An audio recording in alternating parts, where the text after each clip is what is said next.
ask everyone to take their seats, please. There's plenty in the middle. Fill in and come on down. Thank you.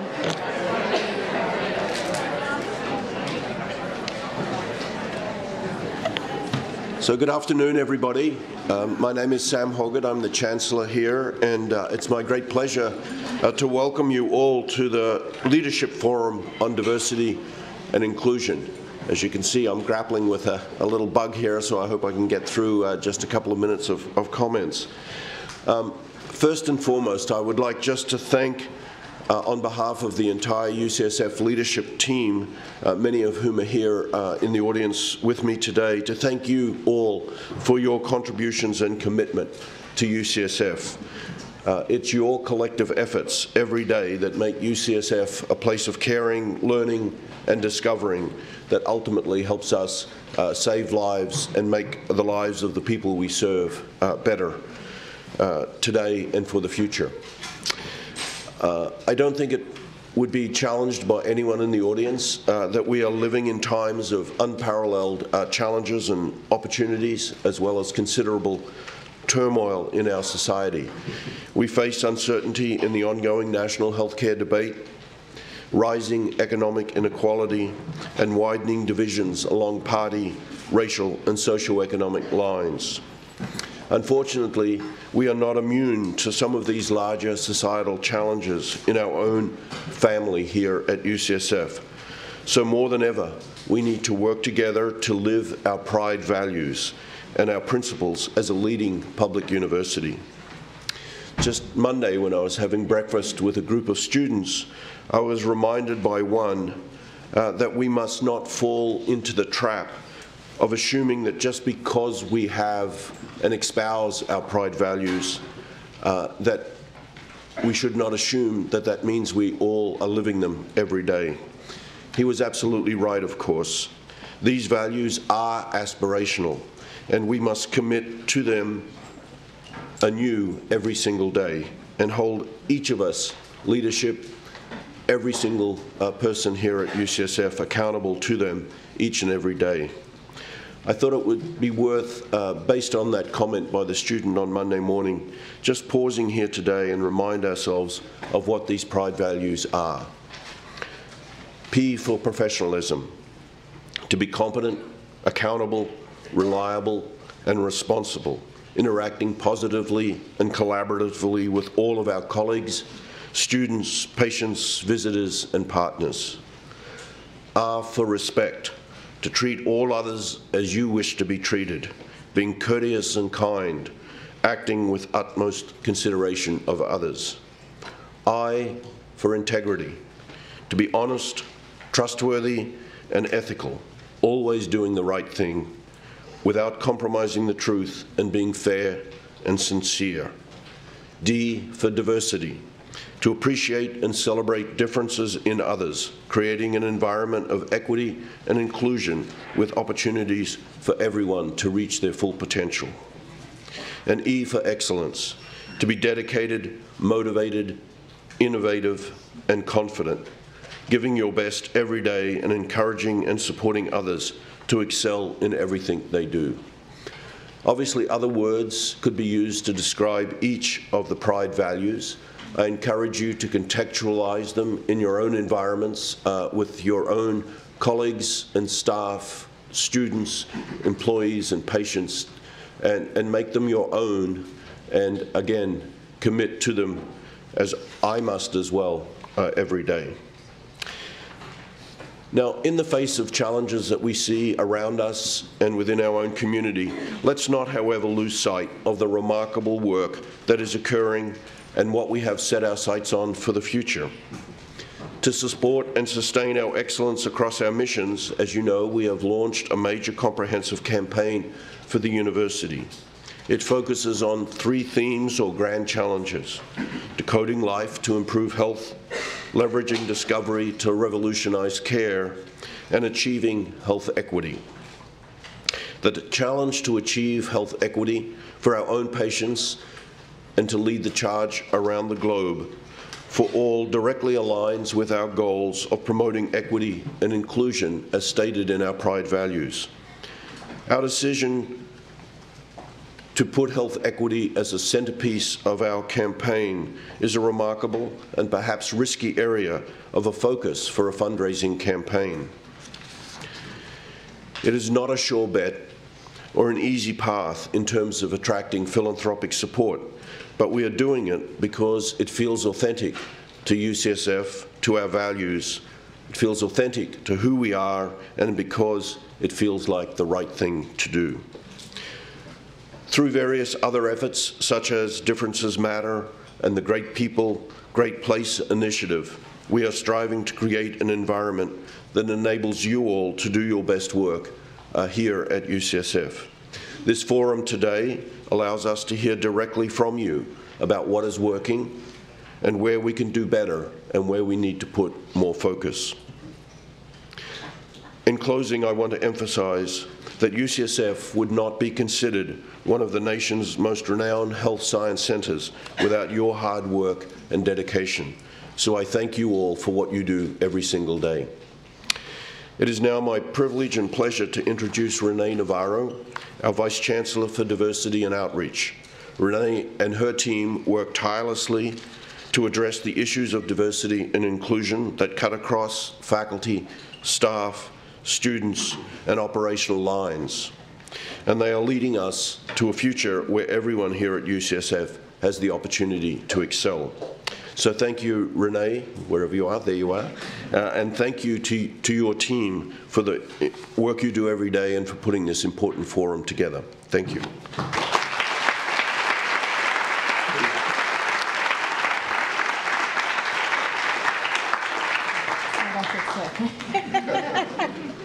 Thank you, Chancellor Hoggood, and thank all of you for being here this afternoon. I am just so delighted to be here. This is our 11th annual forum, and it is our best audience yet, and we are also live streaming. So to those of you who are viewing this, thank you also for being here.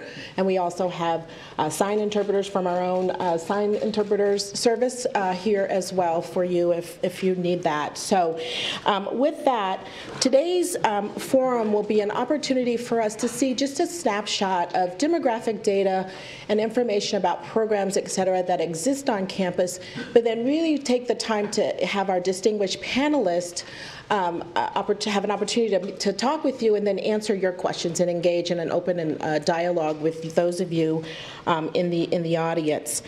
We were founded, the Office of Diversity and Outreach was founded in 2010. And we developed a strategic roadmap to inclusive excellence. And I'm happy to report that we have made some progress at UCSF. Our populations are increasingly diverse. Our education and training efforts have been widespread, and they have been very well received. And we are ever vigilant in our efforts to create and sustain inclusive culture and climate here at UCSF. Yet there's still a lot of work that needs to be done. Our gains have been too slow, and our progress has been uneven, and too many barriers remain. In my short time today, I'll provide an update on the campuses, the university campus and health systems demographics, discuss some of our initiatives, and then move on to our largest population, our staff. So with that, I'm going to start with a snapshot of our learners. Our learners make up about 6,000 individuals here on our campus, and 58% of our learners are female. They are 11% Hispanic and 5% Black or African American. This represents an increase from 2010 of 77 Black learners and 163 Hispanic learners. Some progress, still too slow. When we look at our faculty trends, we can see that, in fact, the proportion of women faculty has approached 50%. And this is across all of our schools. Our African American faculty are 3% of the faculty, and Hispanic faculty are 6% of the faculty. Now, these percentages haven't changed since 2010 because the growth of our faculty numbers. We are now at 3,099 total faculty. Hispanic faculty have gone from 77 to 152, more than doubled, and Black faculty from 47 to 80. Some progress. Looking at our staff by race and ethnicity, we have nearly 20,000 staff members, and in fact, Asian groups combined represent a slight majority of our staff. And together with our white staff members, they represent 80% of our total staff, and with underrepresented minority groups constituting the remaining 20. Compared to 2010, we have a net gain of 240 Hispanic staff members and 331 Black staff members and four Native American Alaskan Native staff. Of course, these don't represent all of the dimensions, and one of our challenges is how to get more data on other demographic information about our staff, and we're going to be working towards understanding better the LGBT status, disability, veterans, and other groups within our staff so we can address specific needs that they have as well. When we look at our major personnel programs, we can see that we have our professional and support staff, which is the largest sort of subgroup of our staff programs. And within that group, you can see the racial breakdown with Asians actually constituting the majority of the group. When you move into our managers and senior professionals, as you can see and appreciate on the slides, that the proportion of white managers is significantly higher than their overall proportion within our staff. So what are the barriers and roadblocks to actually sustaining that diversity across groups and as we advance through our staff ranks? When we look at our staff groups by the new career tracks designation of managers 1 through 4, you can see something very interesting that occurs in this slide. Interesting. Well, if you are, there is a decreasing diversity over the increase in staff level, the likelihood if you're a white staff member in an M1 category to go up to an M4 is higher, obviously, than if you're Asian, it goes down, and for the other minority groups, it goes down as well. The M4 slide is not cut off. There are 19 white, 3 Asians within that particular staff category. When you look at those same M groups by gender, we are a majority female organization. But if we look at our M level, in fact, at the highest level of our organization, there is a flip, where it is a small subset of our overall staff, but it is majority male. Looking at our senior managers group, our SMG group, you can see, again, a very small group, the Chancellor's cabinet group, 15 white, 3 African Americans in that group. It's 1/3 female, 2/3 male. So the numbers are important. We have to have a critical mass. We have to be reflective of the state of California, of the nation for our faculty that we recruit from across the nation. But the numbers alone are insufficient. So what about the climate? What are we doing about inclusion in a way that all members can actually experience the wonderful aspects of being at UCSF? In 2013, we instituted the first ever climate survey that was done at UCSF across all groups. And when we looked at this data, we found that 1/3 of our staff reported that they had experienced this exclusionary conduct. They felt isolated, intimidated, or bullied, and that additionally, underrepresented minorities and individuals with disabilities also reported being less comfortable with the climate at UCSF. More recently, in 2017, we were fortunate to be a pilot from the American Association of Medical Colleges, and that allowed us to be a test case for a culture and climate toolkit. And in completing that self-assessment, we were green in some areas, institutional context and our structure and policies, but some caution around human capital and what we need to do to actually completely fulfill the promise of our human capital here on campus. So with this knowledge from our climate survey, we instituted programs to really fundamentally address the climate issues.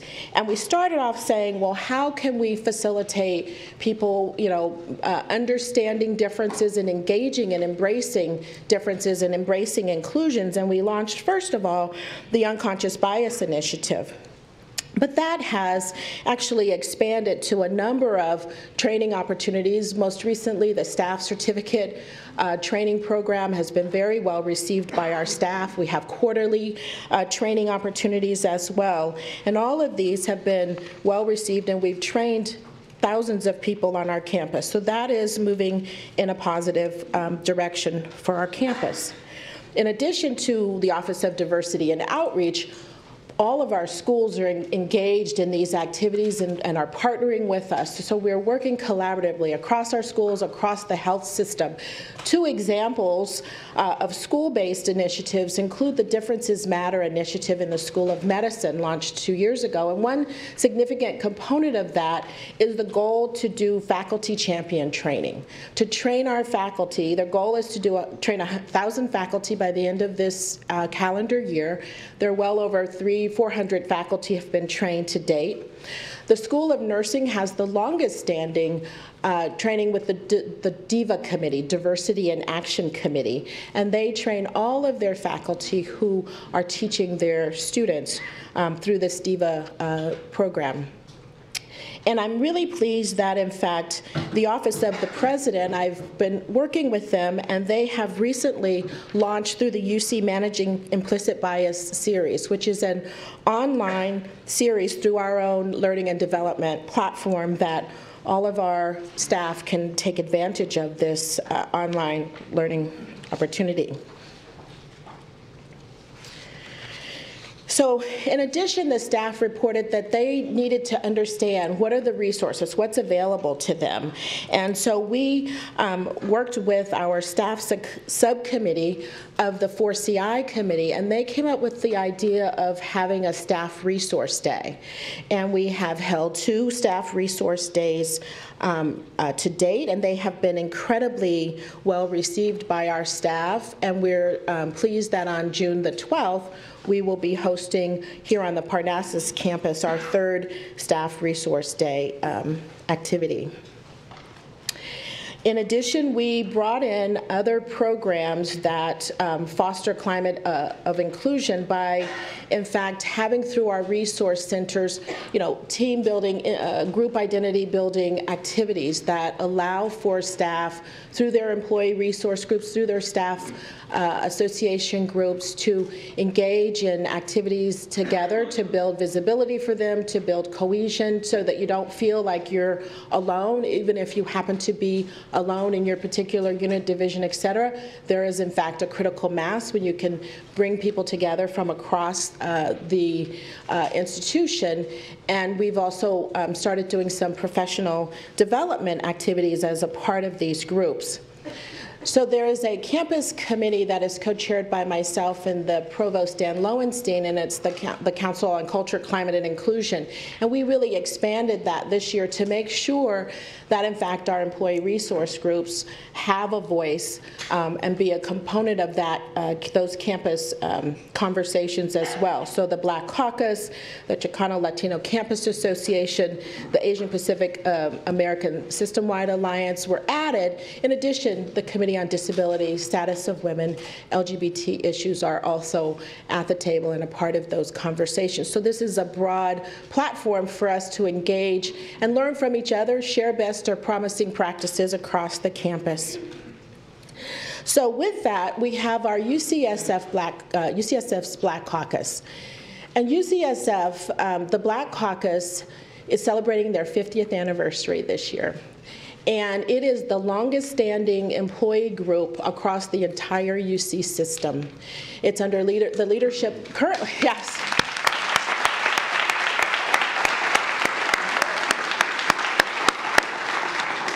The current chair is Dr. Lemisha Hill, who also is the director of the Multicultural Resource Center. But many, many individuals on our campus have contributed to. I'd like you to see this video in commemoration of the 50th anniversary that they developed. If you are born non-white in this country, you are born to a life of sacrifice. Are you prepared to fight for non-whites in position of power and decision-making on this campus? The Black Caucus was the first group in the UC system to form and challenge administration to respond to certain kinds of demands. The Black Caucus was a very important vehicle on this campus because of the prejudices and the racism that prevailed during that period of time. I don't think there was one person that would come to those caucus meetings that did not have a story to tell about racism and how they were being unfairly treated. UCSF was known as the plantation on the hill because of the way it treated its employees, primarily those in the custodial service. It takes an organization to move an organization. So why don't we organize? And that's pretty much the birth of the Black Caucus. The very first Black Caucus meeting we had was, we had a big meeting in Cole Hall. And it's amazing how many people showed up. People in clerical positions showed up, people in janitor's positions. And the first order of business was to issue this letter of demands. Some of the demands had to include increasing the staffing, but really our primary demand was to increase the number of students in the medical school. We had to get people of color into the system and then retain them. The idea was to create an environment that allowed blacks to excel. And our work was cut out for us, and we took care of business. Our membership would tell us where the problems were. Investigation committee would go out and check that out. Basically, we were there to monitor any discriminatory practices on the campus. And so we set goals for each department and for each school, and we included what we would be doing to ensure that these goals were met. The Black Bulletin reported what we were doing and what we needed to do. It was a vehicle to stay in touch with one another. People needed to know what was going on. And of course, we didn't have the technology we have today. We had mimeograph machines that left you covered with black ink, but we managed to get it out. We sort of thought of ourselves as a full-service organization. We threatened to strike because a demand that we had asked for wasn't granted. All 6 elevators in Moffett should come down to the basement because of the large numbers of people who work in the basement. And they didn't believe we would strike, and we did. We just walked off our jobs and just came out and refused to go back to work until they did something about it. We marched around this campus to make sure that San Francisco and California knew, and the world knew, that we were not satisfied with things going on. If it wasn't for them, the janitors and the maids, we wouldn't have been able to pull it off because they were willing to put their jobs on the line. And the people were willing to do that. I mean, these are not employees who are making significant salaries, but when they struck, that was really critical because administrators were pushing patients around because there were no patient escorts to move the patients from wherever. So it was a significant event. We were pretty persuasive. We were not something that they could shut the door and forget about. There were more protections afforded to janitors, and there was more dignity that they were able to secure. It changed the culture of the campus. It's almost in the bricks and mortar now. The battle scars are all on the walls. And as a result, this campus became the model for other universities. It is now renowned throughout the system as the leading campus in medical research, in student recruitment. This is UCSF, and these are the values in which we're operating. We have shown this world today that it can be done, that we can follow in the footsteps of Dr. Martin Luther King.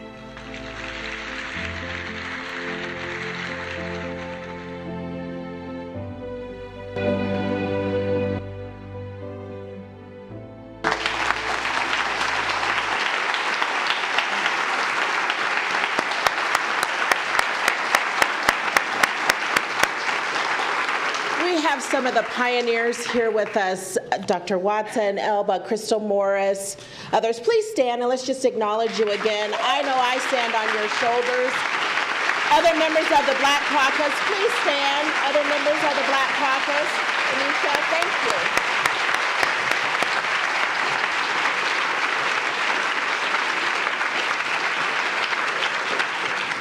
You know, this month marks the 50th anniversary of the death of Dr. Martin Luther King, and it's our duty to really recognize how many of us stand on the shoulders of those who have come before us to increase opportunities and open paths that were previously closed.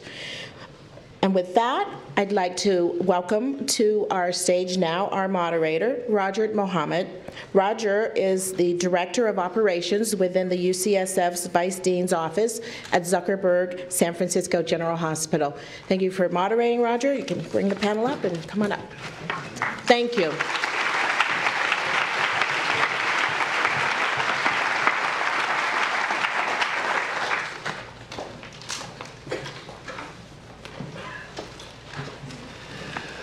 Thank you, Vice Chancellor Navarro, and good afternoon, everyone. As mentioned, my name is Roger Mohammed, and my preferred gender pronouns are he, his, and him. Also, as mentioned, I'm the Director of Operations at the Vice Dean's Office at the Zuckerberg San Francisco General. And yes, we do exist. There are actually 2,300 UCSF employees on that campus that work alongside our DPH partners.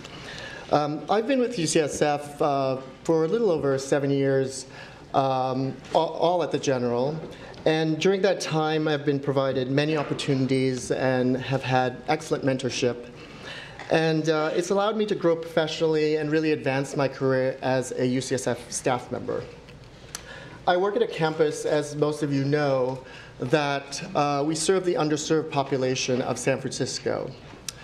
But there's still not enough unrepresented UCSF employees taking care of our patients, supporting our research, conducting our research, and supporting some of the many initiatives and efforts of the university. But I'm hopeful. I'm hopeful with the increased focus on diversity, equity, and inclusion initiatives throughout the campus that more opportunities will be provided to our unrepresented UCSF staff members, opportunities that I've had. I'm also hopeful that with these and other conversations that will continue to move that needle to more measurable outcomes and to more focused outcomes. So I want to thank our panel today for their leadership. And I also want to thank the leadership of the incredible team of the Office of Diversity and Outreach under Vice Chancellor Navarro. So thank you all for all that you do.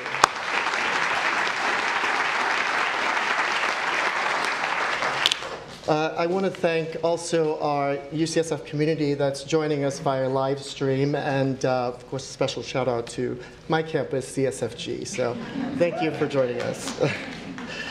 So in shifting to our panel discussions, we know that given our vast community that there are many concerns around diversity, equity, and inclusion. But given that approximately 70% of our UCSF population are staff members, we thought today and this year we'll be focusing on our staff climate and equity. And in thinking of some of your anticipated questions, we've put together some of UCSF's finest thought leaders who can hopefully address your questions and concerns. So our panelists today are Paul Jenny. He's our Senior Vice Chancellor of Finance and Administration. Then we have Jeff Chu, our Vice President of Human Resources of UCSF Health. Nancy Duranto, our Director and Chief Learning Officer, and Learning and Organization Development. Sergio Sanchez, our Director of Recruitment for the School of Nursing. Sergio is also are members of the Chicano Latino Campus Association, the Council of Minority Organizations, and STRIDE, School of Nursing Staffing Group. And finally, we have Leanne Jensen, who is our Executive Director of Wellbeing Services and Operations within Campus Life Services.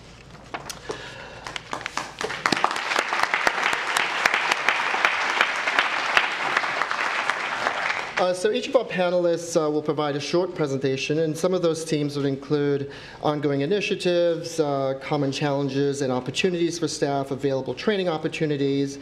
After our short presentation, we'll move to our Q&A.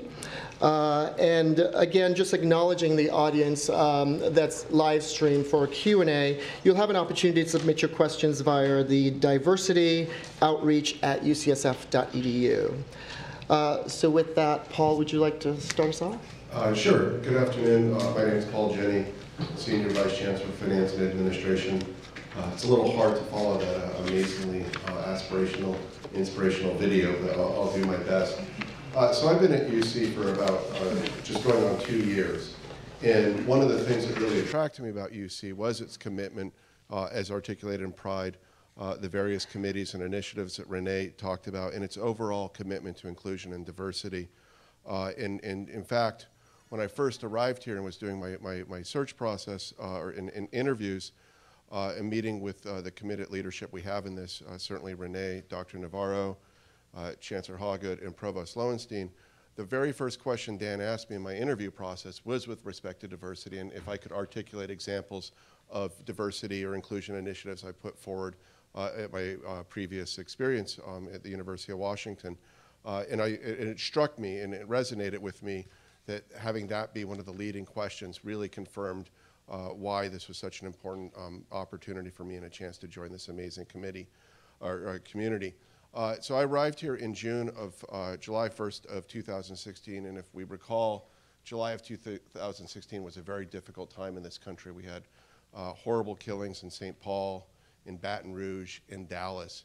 And in response, Sam created a forum that was over in nursing, and I got to attend that.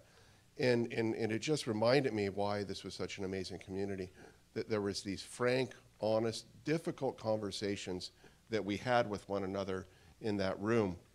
But those were all conversations that were dictated by our values, our Pride values. We noted our deficiencies in inclusion. We noticed some of our successes. We noticed our challenges, but we did that with pride. We did that with respect. We shared stories. So it wasn't just a commitment of leadership here, but it was a commitment of this community to focus on our issues, and it just reinforced, as difficult as that time period was for our nation, that I had joined the right place. So it's just thrilling. As we were discussing this year, how do we think about inclusion, diversity, opportunities for staff that make up 70% of the workforce? Renee showed some stats that showed some improvement, but showed a lot of ways to the areas we have to focus on. Certainly in the leadership tracks, that as we go more and more senior, we get more and more white, more and more male. So how do we do that? And I think one of I just wanted to touch on a couple of initiatives that are coming out of our office in finance and administration. First is in 2017, we started the staff internship program, and that allows staff to work with other departments, to sit with them, to obtain skills for career advancement. The amazing thing about universities is that you can have one employer, the University of California, San Francisco, but have 4 careers. You can move from a department manager to facilities to central finance, back and forth. So you can have a very varied career. And we have to ensure that we're doing it to make sure that all aspects, all members of our community are afforded the rights to advance the opportunities. And I think the staff internship program, it's at least a start for us.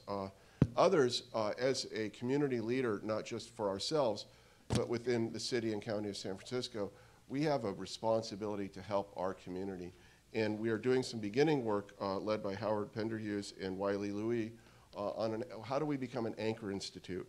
We're the second largest employer in San Francisco, and if we follow the trajectory that we've had for the last few years, we'll at some point probably become the largest employer in San Francisco. So we have a responsibility to ourselves and to our community, and the Anchor Institute, I think, will help us, help our staff get engaged with our community, looking at low-income and underrepresented zip codes in the community, working with our suppliers to ensure that we have minority and women-owned suppliers providing us the materials we do our job for our doctors and so forth. So I think we have amazing opportunities. We have significant challenges, but again, as a community, I'm confident that we are charting the right course, certainly under Renee's leadership. Hi, excuse me. Hi, my name is Jeff Chu. I am the Vice President of Human Resources for UCSF Health. I also want to point out that that certain functions also that report up to me also service the campus, Nancy's function being one of them. So when I do speak about some of the initiatives that I'm spearheading, they do impact both campus and health.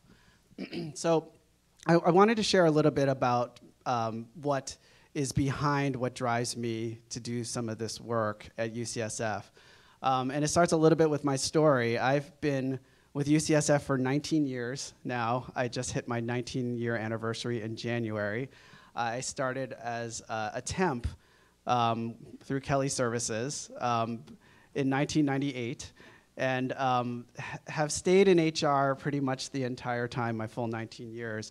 And have had many different roles within HR, from a recruiting assistant to recruiter to a project manager, supervisor, manager, director, and then finally this position that I'm in right now.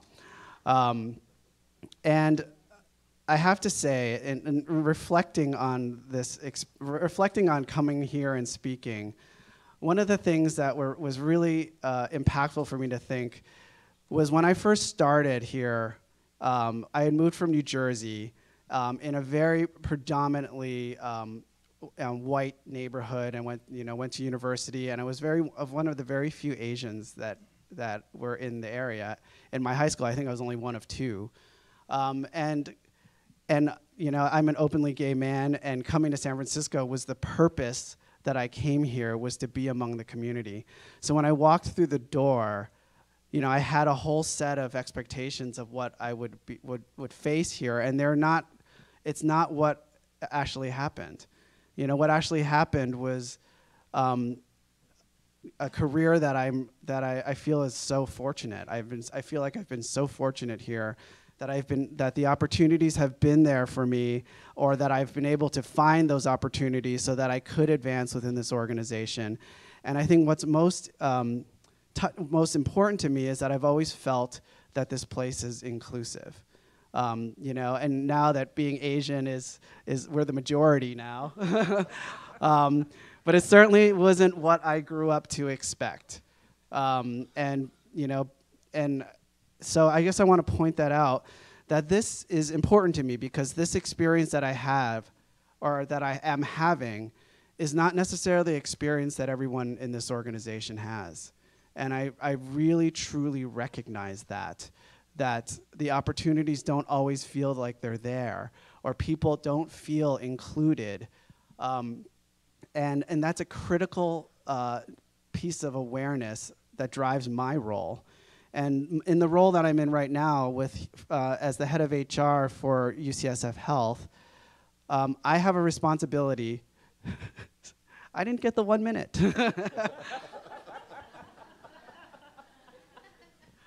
Anyway, I have the responsibility to make an impact on that, and we really have an approach that's critical, utilizing data, looking at trends. Renee has pointed out some trends that are critical, but really digging deeper into that, understanding by demographics how people are moving, how people are promoting in this organization, why people are leaving. And really looking at where do we want to go as this organization, and what initiatives do we have to put in place to get there, and how do we track and monitor that and make it really visible. So thank you.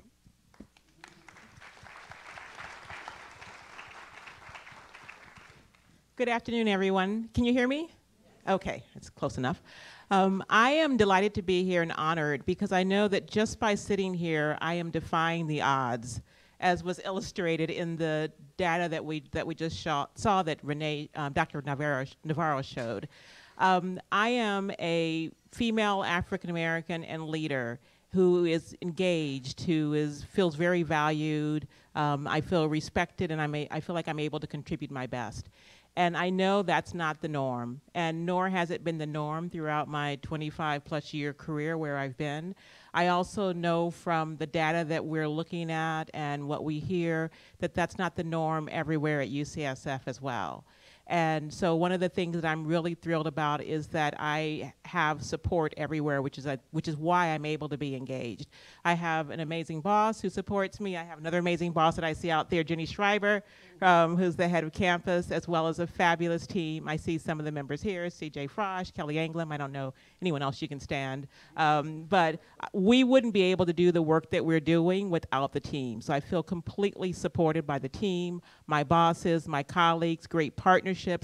Really just thrilled and excited about the work that we're starting and beginning to look at, which includes this, and partnering with Leanne and others on the panel in terms of really being able to make a difference. And so, though I say that right now I'm sitting here and I'm defying the odds, the goal is when we're finished with our work that I will not be the odds. So my scenario will be the norm, will be in the majority. And so I just want to touch, I don't know how much time I have left, but I want to touch just briefly on some of the things that we have recently worked on. So I wanted to let you know that most importantly, and this is critical for right now, is that the engagement survey is underway. So our department is the organization or the team that administers the engagement survey, and I would say at the foundation of our work, it's really about driving and increasing engagement. And so we want your responses, we want your opinions, we want to know what's working so that we can continue to work in those areas. We want to know what's not working or what could be better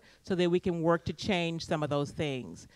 One of the things that we know as well from Gallup, who administers it, to work on creating as much confidence and anonymity with the survey as possible, is that individuals who focus on their strengths are more engaged and more productive at work. So we'll be rolling out tools, processes through trainings that will help everyone be able to focus on their strengths and ideally move towards an organization where that's what we focus on and we're able to leverage all of our wonderful differences.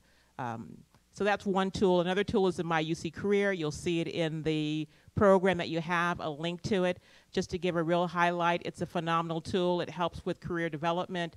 It's somewhere where you can not only assess your skills and your inventory, but you can also identify an elevator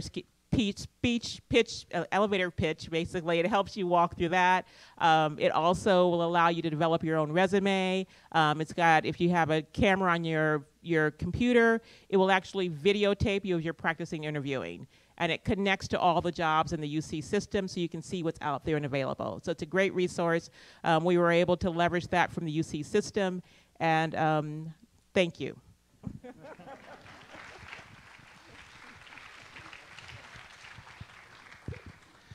Hello, everyone. My name is Sergio Sanchez. I've been at UCSF about 8 years now. In the UC system, a little over 18. Time flies. And I am a member of COMO, which is a Council of Minority Organizations. And that includes United Filipino Employee Association, the Black Caucus, Native American Health Alliance, APASA, Asian Pacific Alliance, System Alliance, as well as CLCA. And I had the privilege of being able to sit down with my colleagues from COMO to prepare for today, and I'd like to thank Renee for the invitation, and to discuss what are some of the issues that underrepresented staff face here at UCSF. And they gave me a lot to talk about, but I told them I don't have a lot of time. So we wanted to kind of put it concisely to 3 issues. The first one is, as the stats show, the lack of diversity at the management and leadership levels at UCSF. Why is this a problem? As a UC land-grant institution, we feel that this should reflect the makeup of the state of California, and we should be actively working towards that. I think another issue in terms of the lack of representation, or diversity, I should say, is many of underrepresented staff feel that the message it sends when we see those stats is that underrepresented individuals perhaps are not are unqualified or unwelcome or only tolerable in small doses at the higher levels. And it's something that I think that I know that, that we're working towards. Lastly, I think that it's difficult to give voice to the concerns or the ideas of underrepresented staff if there isn't representation there that's have that lived experience. So that's another issue that they shared with me. My colleague, Judy from Como, gave me an amazing quote that I wanted to share in terms of relation to this issue. She said, as a professional, cultural ethnicity is not a factor in determining best qualifications to perform functions. We choose the best individual with strengths and experiences to ensure workplace priorities are addressed. Without cultural diversity in leadership roles, we lack a sense of optimism for ourselves to advance and to be recognized as a competitive professional. The opportunities are diminished when there's no one like me in positions of influence and prominence. So thank you, Judy. The other issue is climate, specifically the issue of microaggressions. Many times microaggressions, they're more common than you might think, and they're not as overt as other types of discrimination. But given the power dynamics many times here at UCSF in relation to staff of color, they might go unreported. And it's something that definitely staff of color are definitely looking to see, hopefully, if there's more mandated training, just as there is for sexual harassment or cybersecurity, perhaps around diversity and inclusion and climate as well. And lastly, it's the issue of valuing staff. UCSF is promoted and positioned as a magnificent place to work and go to school. And it is, and it should be positioned that way. However, some staff feel that given the hierarchical structure at UCSF, that perhaps staff are at times seen as support or here merely to serve the higher ups versus full partners in UCSF's mission. I know from my time here at UCSF that there are really talented, highly accomplished, highly educated staff who help make UCSF the amazing place that it is. And I think what we'd like to see is perhaps some of that same recognition and investment in staff, and specifically underrepresented staff, as we see in other sectors of the campus. So thank you.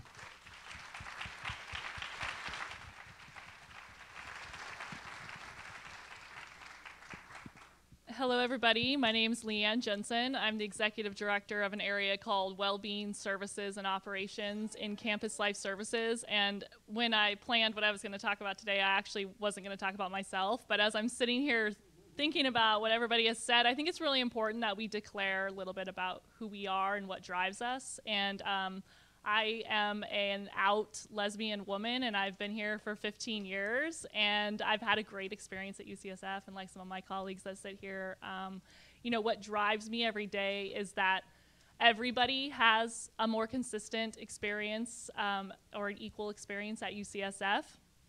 And in my role as executive director over well-being, I think people typically think of well-being as fitness and nutrition and not smoking. And while it is all of those things, it is much more than that. And about 2 years ago, we started to rethink what does well-being really mean to people at UCSF. And essentially, it's a better way of saying work life, I guess, because really, you know, you can't separate work and life. It's combined. And so we convened a group of 35 stakeholders across UCSF of all varying positions and different pockets of the organization. And we said, you know, what is our current state? What do people think? And where do we need to go? What are our gaps? So we actually dumped all of our data out on the table, and we looked at all of our different surveys, our climate, satisfaction, engagement, faculty climate, physician climate, student life survey. And what we realized is we're actually more similar than we are different, believe it or not. And each pockets do have their own uniqueness or different gaps. From that, we birthed an initiative called Great People, Great Place. And it's all about making sure that people have a more consistent experience at UCSF, building culture, a consistent culture. And so 2 of the things we started with were really from an organizational standpoint. But organically, this initiative had a very staff-focused feel, you know, that we really started to lean more towards staff, because it really is a large part of who UCSF is. We have a lot of staff. So the first thing we did was say, well, we don't have a set of organizational values. that are consistent across UCSF. And UCSF Health had a long-standing, very good set of values, which I believe Paul mentioned, pride, and Sam also mentioned. So we decided to adopt those, and it was in partnership with a lot of different people. And two things that we're really focused on is more work in that area. So we got pride and performance evaluations last year because it's important that we hold people accountable to living these behaviors. But we're also showcasing them in award criteria too, because we want to highlight those who do exemplify the values. And to that point, another effort that we're working on is about building a culture of recognition. Right? Everybody should have the opportunity to be recognized for their great work and highlight that to their manager. And we said, well, you know, there are a lot of great recognition programs at UCSF, but most of them are siloed. We don't really work across the organization, so I teamed up with some partners. I see Susan in the office, or in the audience. Hi, Susan. And we said, let's build one really great program that anybody, regardless of who you are at UCSF or where you're physically located or what your position or level is, that you can participate in this program. And it's called recognize.ucsf.edu. And if you do recognize someone or if you get recognized, your supervisor gets notified that you've been recognized. So really highlighting that great work. And it's an opportunity to highlight the pride values as well. So we're going to keep moving on those areas, really focused on staff well-being in general and what that means to people. And we're going to keep looking at our new data as it comes available. Great. Thank you. Thank you to our panelists for their presentations, and thank you for sharing that information and sharing some of your journey as leaders on this campus. Now we'll move to our Q&A portion of our program. I see folks walking. I'm not sure if they're walking towards the mic or not. But we now invite you to walk towards the microphone, and we welcome your questions. Please, we just ask that you speak directly into the mic. As a reminder, we're live streaming this, so we want to make sure that our live stream audience can hear your questions. And also, please introduce yourself by name before you ask your question. Just as a reminder, for folks who are live streaming, you can submit your questions via diversityoutreach@ucsf.edu. We have a limited time, so we'll try to address as many of your questions as possible. So why don't we begin over here? Thank you. This is a live stream question from Christina Morrison in the Dean's office, and she's the manager of change management, asking about the pipeline for leadership opportunities. She would like to know, are there pipelines to support growth for underrepresented or non-represented groups to MSP levels, and what is being done to change these statistics? Thank you. Thank you. Jeff, would you like to take that one on for us? Well, do you want to start it? You want to start? I can just start. I can start it by sharing that there are offerings and programs that we have within the Learning and Organization Development Department. One of the things that we are working on, though, is really revisiting those and looking at creating something that's more of a streamlined approach that gives a little bit more detail around that.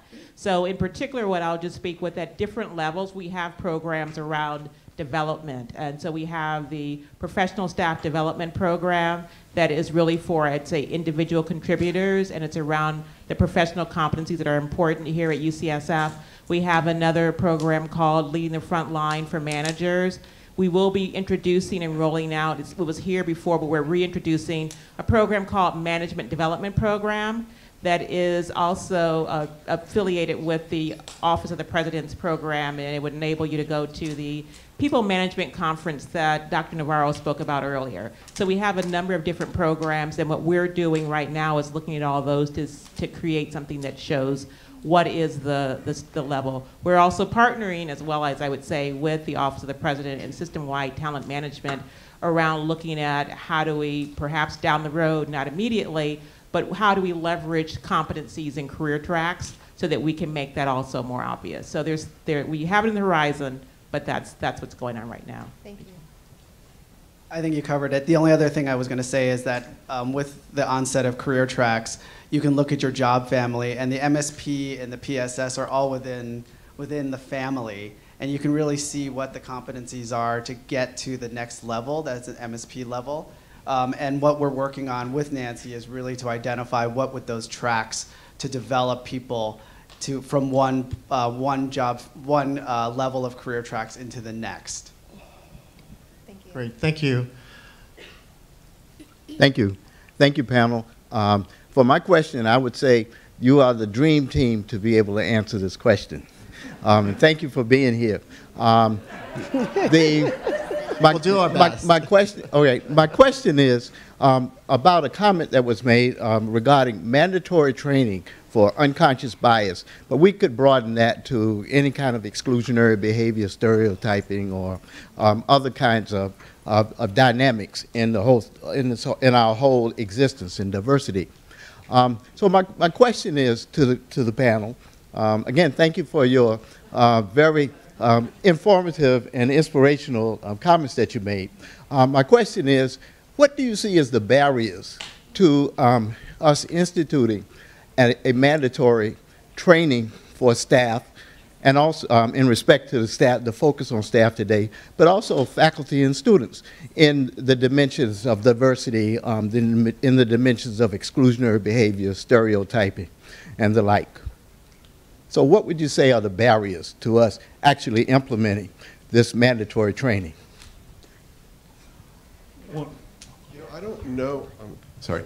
I don't know if there's any specific barriers, so I will certainly look at that. There are certain requirements that we are imposed on sexual harassment. Great that we need to do it irrespective of whether it's mandated or not.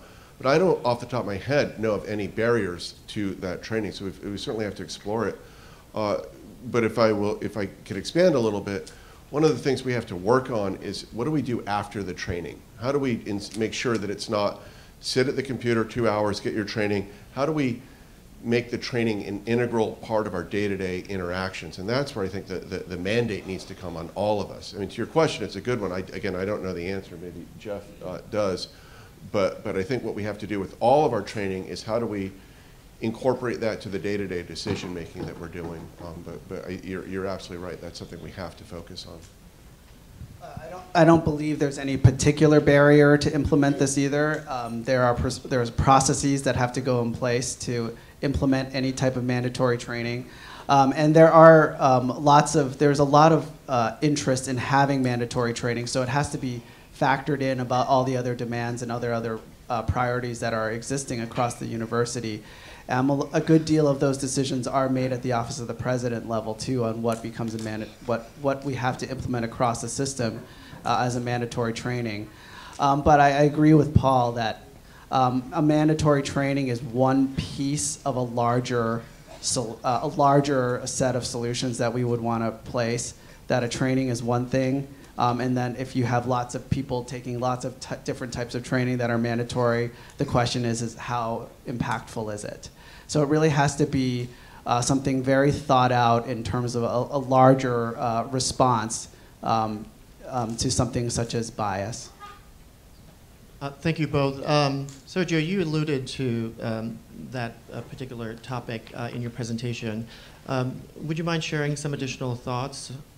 Well, sure. I agree with everything that was just said. I don't see, we do cybersecurity mandatory training. We do sexual harassment mandatory training. So I wouldn't see any technical impediments to be able to do it. I do think that some of my colleagues would like to see the mandatory training, but also perhaps more tracking and accountability on the back end in terms of how these issues are followed up on, and that regardless of the stature of the individual, that issues are addressed. Wonderful, thank you. I'll take a question on this side. Hello, I'm a 25-year employee of UCSF. And what's your name? My name is Rhonda Stevens-Pitts, and I've been in PharmChem for 17 years. And I am the only analyst in my department or person period, staff member period, to not be advanced. And I have, in many ways, it's hard to say these things. There's a very much implicit bias that I've pointed out, whistleblown about, even, there's a laundry list of things. And it seems as though because human resources on several different levels are almost completely white and Asian, they don't necessarily relate with what we say sometimes. And it seems as though those people also, honestly, they get higher in the ranks. And it leaves a lot of us feeling as though no matter what we do, nothing is ever going to happen. And I also want to say this too. I work on the Mission Bay campus. Like I said, I've been a 25-year employee. I've been on Mission Bay's campus for 12 years. I never felt as though I was singled out until I got to that campus. I've been stopped maybe like 5-10 times, even outside the campus. I'm probably one of the only people that wears a dress every day, if you guys know how mission-based culture is. I've been told that I've lied, and put it like this. There's like an ongoing thing within my coworker circle that say, oh, you better make sure you wear your badge and have at least one white coworker with you to verify what you say. And it's gone on for a long time, and it's a hard thing to deal with, and I'm not the only one. So thank you for that question. I'm sorry that you've experienced that. So my question is, let me finish. Yeah. So my question is, after, there used to be in human resources where they would do equity within the group. What happened to that? If I'm 17 years in and I have more service than anybody in my department as an analyst, why am I almost the lowest paid? I see. Thank you. Thank you for that question. Thank you for sharing that and sharing for your experiences as well. There is, the assessment is done. It is done on an annual basis. And are you on the, I'm sorry, are you in the health system or on the campus? No, I'm on the campus side. So I can speak to that now that we have the career tracks, we can actually align it better with the career tracks grades. Okay, well, I have a whole other issue with career tracks, so that's a whole other issue. I'm sure you. That's a long issue that I'm sure a lot of people in this room have issue with. I know. But that's a whole nother story. I understand. Why don't we let Jeff? Sure. The other thing that I guess I can share, Renee, is that we are going to do a compensation analysis and look at it from multiple different angles across the organization, look at it from a demographic perspective.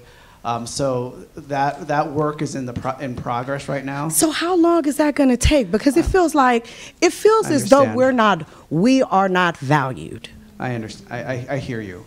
I hear you. I felt that way for a you can hear the shaking in my voice. I've even had to have, and I will be honest with you, Chief Dennison, he is one of the most responsive managers that you have. He has been the only one to make me feel as though I belonged. And I had to go to him after being stopped on campus, after being two black people in Mission Bay for 12 years that don't wear a uniform.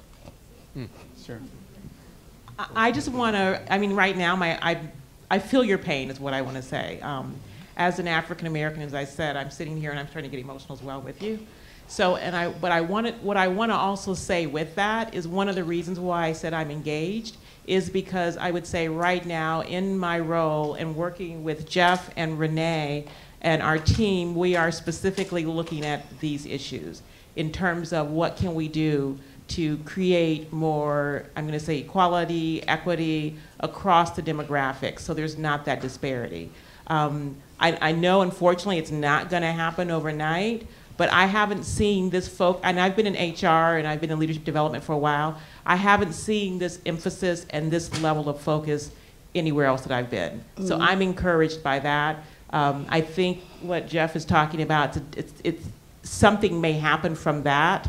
It may. But so I don't know. I can offer you to reach out to connect with me offline. Most definitely. And we can talk. I would love anyone we can talk about that could development do programs anything Yeah. that would feel like we are included. Yeah. You're welcome to contact me about this too.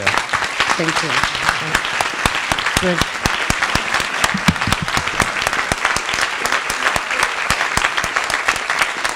Yes, thank you again, and thank you for bringing that to our attention campus-wide.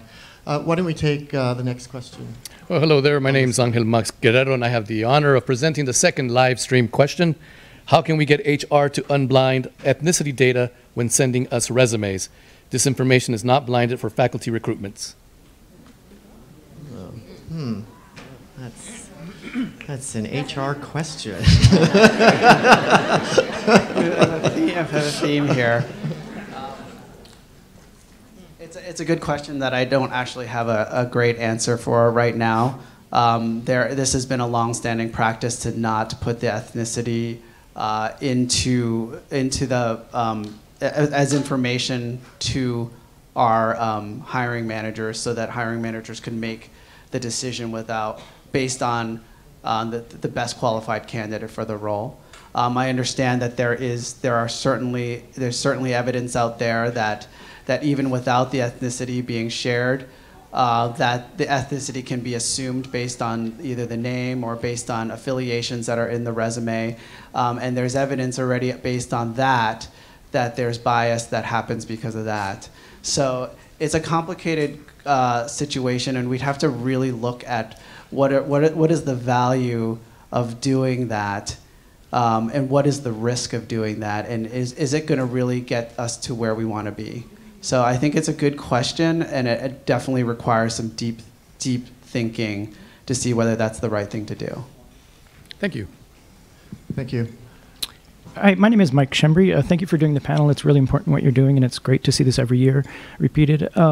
My question goes to, I think Dr. Navarro, you alluded to this, doing a collection on data about sexual orientation and gender identity. And I'm curious to hear more about what's going on in that area, and if you're working with experts in the field that we have on campus that have done work on this and kind of fleshed out good ways to ask these kind of questions and assess this kind of information. So you're looking for additional resources around sexual orientation? Actually, information of are we collecting data on, it's hard to assess, how we are doing if we don't know who the workforce is. And so is there an effort in that area? Sure. I don't know if I know the full answer to that, so Renee.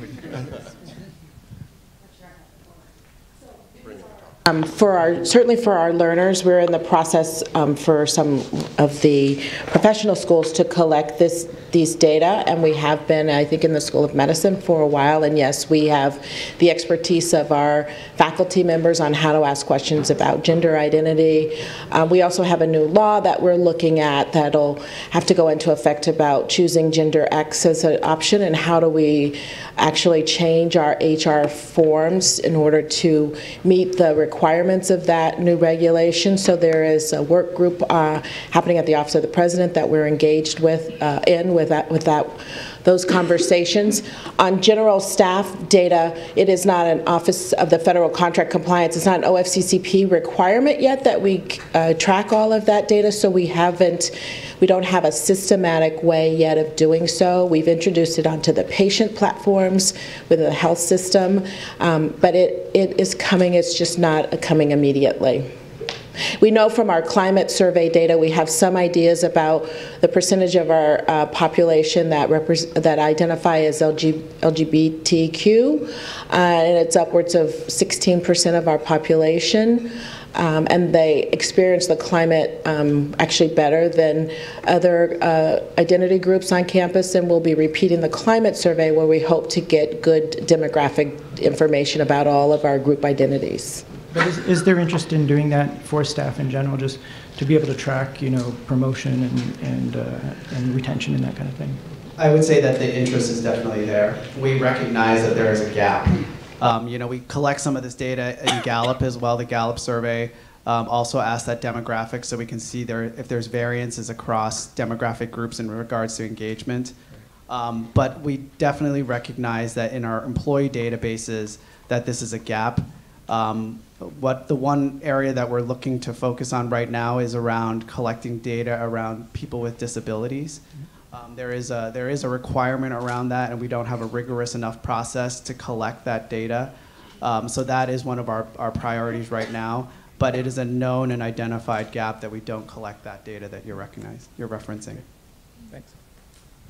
Thank you. If you take a question on this side of the room. Hi, my name is Shannon Noonan. I'm the program manager. Could you speak into the mic, Shannon, please? Hi. I'm the program manager for diversity and outreach at the Gladstone Institutes. We're an affiliate of UCSF over at Mission Bay. I'm also enrolled in the Diversity and Inclusion Staff Certificate that UCSF offers, along with 25 other staff members. My question might be more for Jeff, but it could go to anybody. But I run an NIH R25 funded research education grant that funds community college students to get lab experience in the summer. There are many talented and diverse students at the 110 community colleges in the state of California, and many of the entry-level positions on campus require a bachelor's degree. I was wondering if the university has considered updating job descriptions and career tracks so that at least with entry-level positions, students with associate's degrees and high school diplomas would be eligible to apply.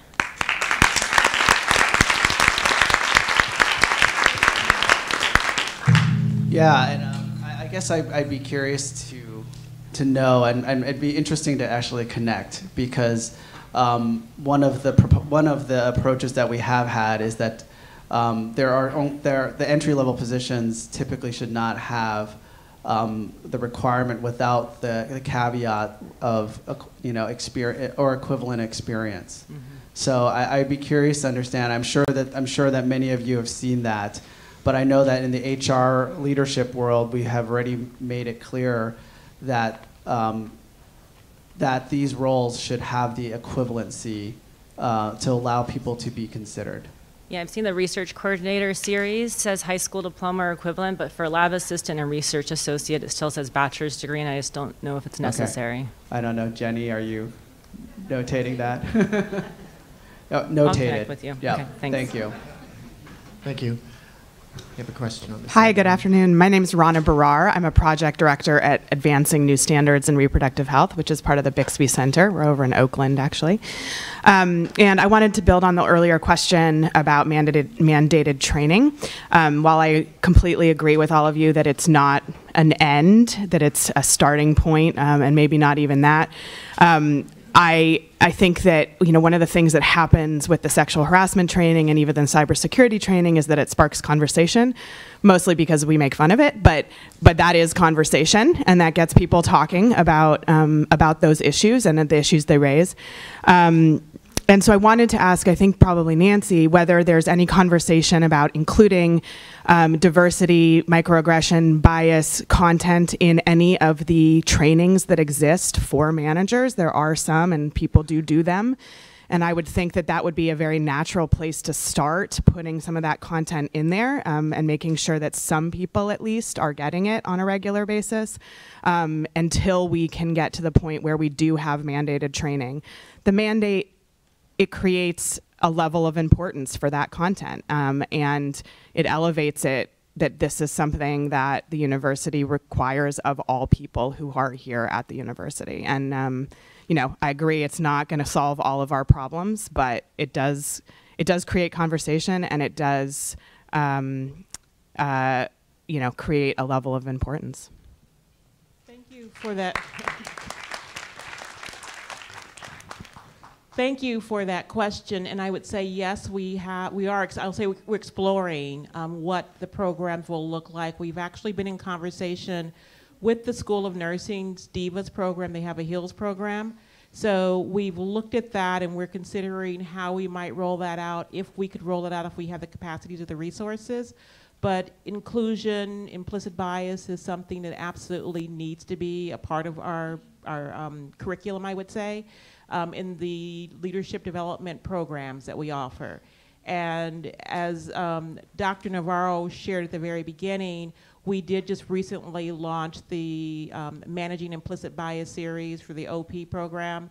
So that's online. It's a required, a core part of that certificate program. And to that end, I think it absolutely makes sense for us to include that topic in our content, in our instructor-led programs as well. Just to add, my unit is developing some materials around this that will be mandatory for our staff people that join us, and in lieu of anything from the university. So I'm happy to share what we develop. Yeah, please do. Yeah, definitely connect. Thank you. I'll take a question on this side of the room. Hello, everyone. I'm Emmanuel Padilla, and I'm asking this question on behalf of Georgina Lopez, Director of Finance and Administration. And given that 30% of staff reported they experienced exclusionary behavior, what can we do to create and enforce an anti-bullying policy? We currently do not have one.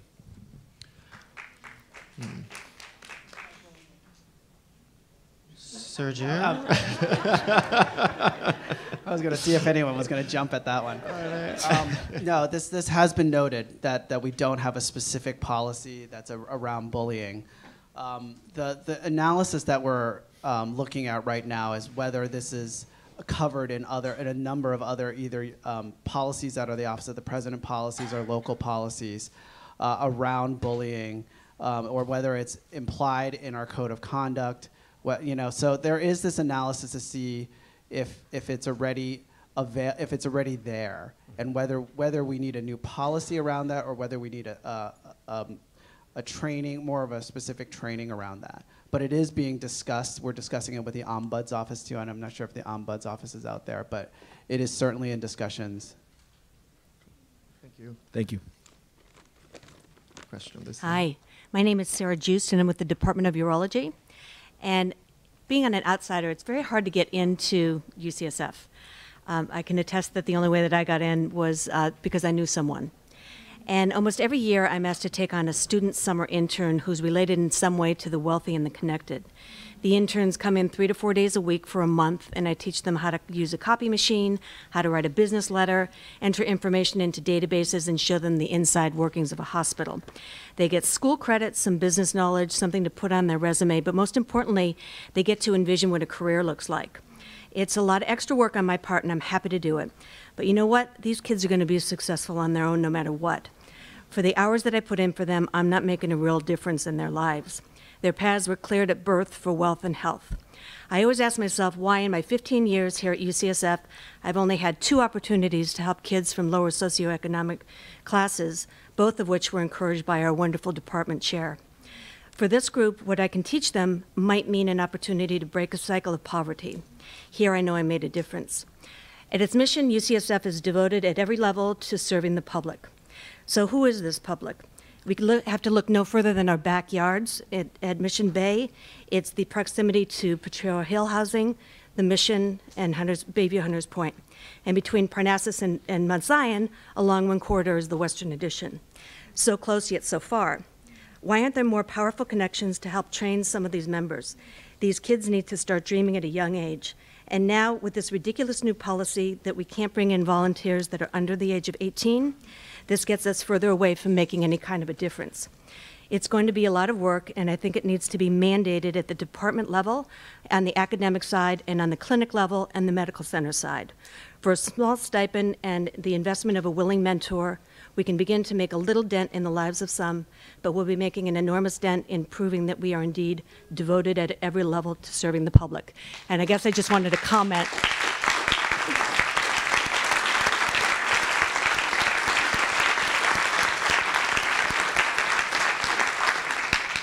And I just wanted to find out, you talked a little bit about some of the programs, and the woman from Gladstone was talking a little bit about this. But is there anything else to try to get the community more involved in an internship? Yeah, I can take a stab at that first.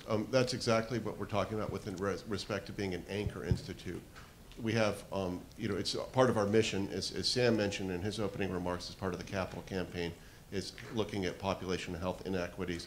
But as the second largest employer in the city, we have to find access for folks, not just in the city, but in the larger area, opportunities to come through internships and so forth.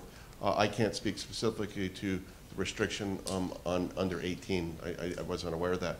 But as we progress working with Howard and others and Anchor Institutes, let's create opportunities for students, for folks to come, get mentored, get to learn from us, to create opportunities that they otherwise wouldn't have. And we're absolutely committed to pursuing that. Great. I would like to add that we have an amazing office operation run by Don Woodson, the Center for Science, Education, and Outreach, which is completely involved and enthralled and engaged with many of the high schools in San Francisco and the greater Bay Area, working with youth, creating these types of programs. And I think perhaps eliminating some of that red tape that is found at the institutions would go a long way to allow CSEO to connect with people like you, because I know, they pretty much got the system wired to make it happen. They just need the access. And I'm right here.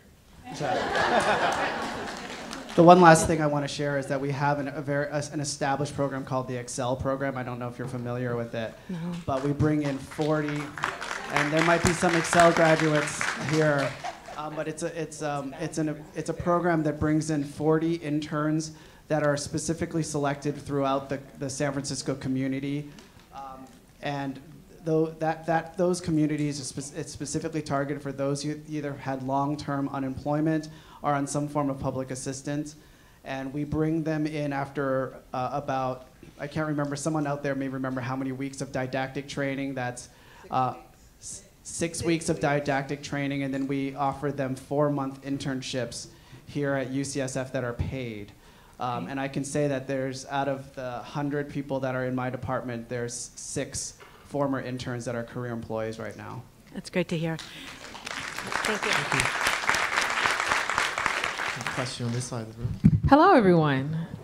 Yeah, real loud. All right. So my name is Glenda Bivens, and I have a question also from online from Priya Mathur, who asks, are there any initiatives at UCSF to hire individuals with disabilities?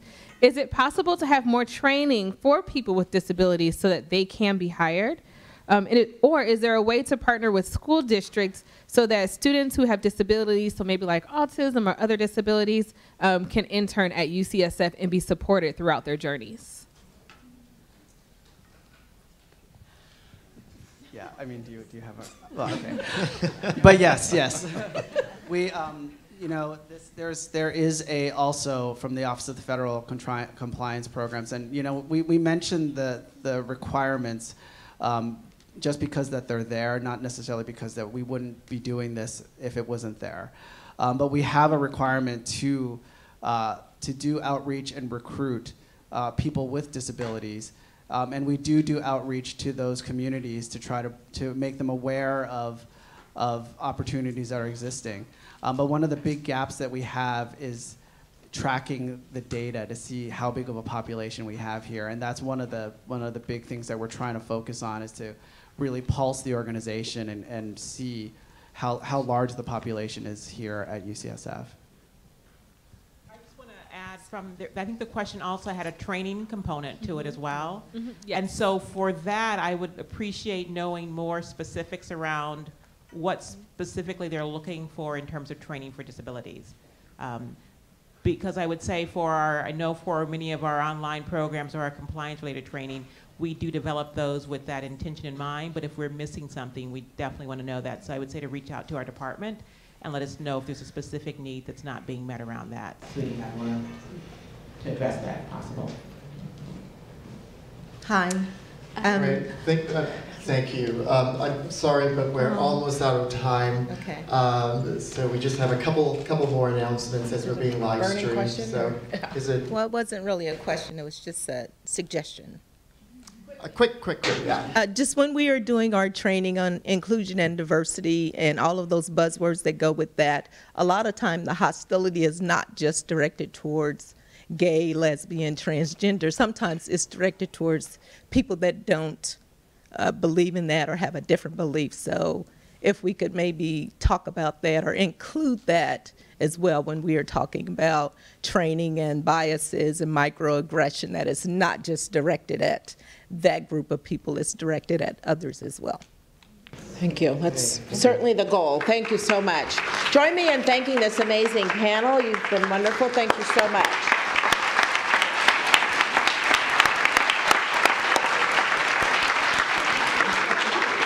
I know the time is almost up. I just wanted to remind you of a few upcoming events. Our staff engagement Gallup survey is ongoing. Please participate. Our Staff Resource Day is coming.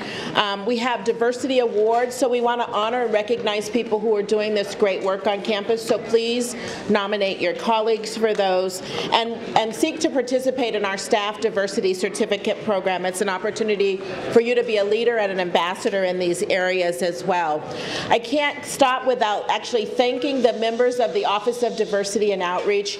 Can I have the ODO staff, all the folks from ODO, please stand. Thank you so much for making this happen.